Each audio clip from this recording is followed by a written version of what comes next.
So today I'm going to be showing a few things on my Explorer that I've built as a long travel prerunner. I'm going to go over a couple things, show you guys basically everything I've done to it so far and what my plans are for the future. Starting off, this is an all original 63,000 mile car, at least it was. The lady I got it from, she overheated it pulling a grade. So I had to replace the cylinder heads so it has a whole fresh top end. In the engine bay, I've had to do this 4-core radiator with 16-inch radiator fan. It's a Proform fan. I had to build this custom core support for it. That way it can push the fan forward a bit, so I was able to clear this water pump pulley right here. It's got plenty of room now, doesn't even get close. I put in new engine mounts, but I also injected them with a polyurethane glue, so that's cool. This is an Aerostar intake with just an adapter. I gotta clean that filter. As you can see, I've cut out my fenders to clear 35s. Now going to the suspension, I built my own custom radius arms. They push the wheelbase forward a bit, and they also tilt the whole axle back, so it's got more caster. I had these custom pivot brackets made from a guy in Mexicali. I'll be making my own next time, but these do the job, and they're actually pretty good quality. It was nice to just have something. I got these 10-inch travel Foa shocks with a shaft bump on them. They have been performing great so far. I'll be watching them, but plan on going to coilovers eventually. I'm running these Skyjacker 4-inch lift softride coils. They've been performing pretty good.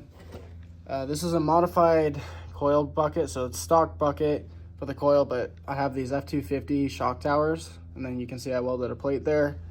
But they bolt to the frame. They're already pretty strong. And then I just welded that for extra strength on the coil bucket.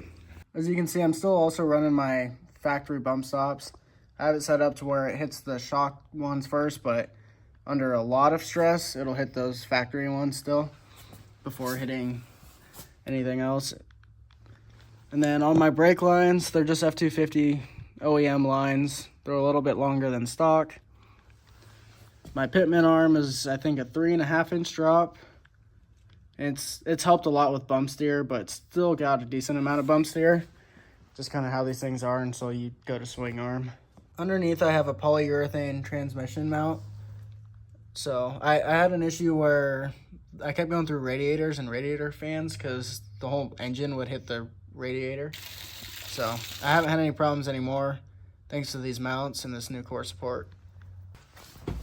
Then I also have this cat delete, so no more catalytic converters. It goes to a total flow 6-inch resonator to 2.5-inch piping, all the way down to a Super 44 Flowmaster chambered muffler, and then it's got a 3-inch exit with a little bit of a downturn, but it's also turned to the side slightly. That way it's not super drony, and it sounds pretty quiet actually. It's not too bad. Just gives it a little bit better of a tone. As far as the back goes, I've done a little bit of trimming on the rear, but it needs more. It's got cut out the back, no bumper yet. Gonna make one, but 2 to 3-inch lift shackles. And then these leaf springs, the upper spring is just a stock Explorer one, but then it's got Toyota Tacoma leaves with a Icon 2.5-inch level.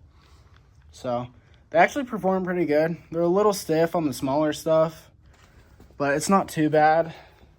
Once I do the rear Bronco tank, I think it should ride pretty good, or until I just get Devers.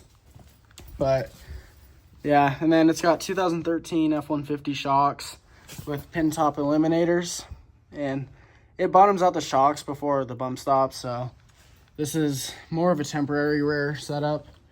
It gets the job done, but it's not something I recommend unless you're just trying to get something better than stock. And then I'm running 35 1250 tires. They're Kelley MTs.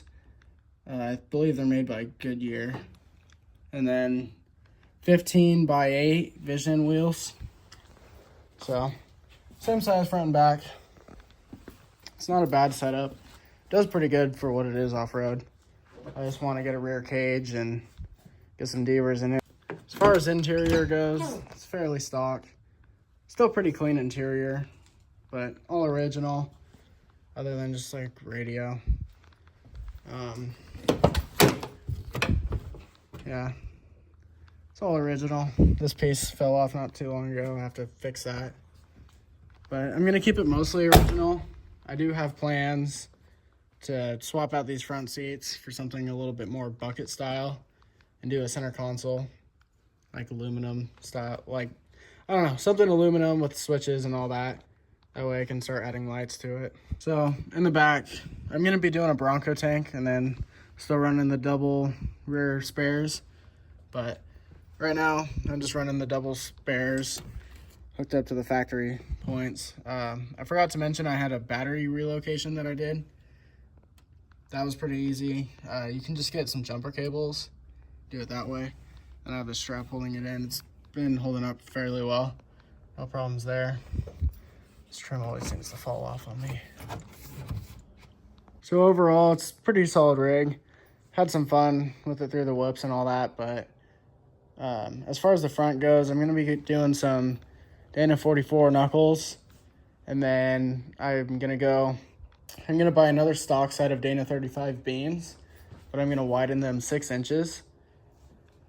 And then the rear, like I said, I plan on doing rear shock cage, devers, but I'm gonna be running some 18-inch, hopefully bypasses, but if I can't afford it by then, I'll just be running some 18-inch shocks from Fox or King.